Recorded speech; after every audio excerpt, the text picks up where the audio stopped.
Hello, మనం gas అయిపోయిన తర్వాత మళ్ళీ నిండు బండ కోసం అప్లై చేస్తాం కదా.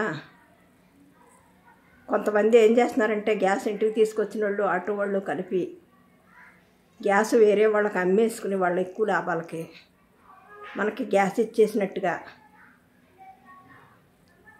వాళ్ళు రిమిక్కులు చేస్తున్నారు. మనకు మెసేజ్ ఏమని వస్తుంది, మీకు గ్యాసు వచ్చేసింది, బుక్ అయిపోయింది, వచ్చేసిందని చెప్తున్నారు. ఇలా గ్యాస్లో ఎన్నో డ్రమ్ ట్రిక్కులు చేస్తున్నారు, ఎంతో ఇదిగా సంపాదిస్తున్నారు. చాలామంది పెద్ద పెద్ద బిల్డింగులు కూడా కట్టిన వాళ్ళు నాకు తెలుసు. ఎన్ని మోసాలు జరుగుతున్నాయి చూసారా. ఈ మోసాలు, ఈ లంచాలు ఎప్పుడు అరికడతారో కానీ అలా అరికట్టినాడే మనకి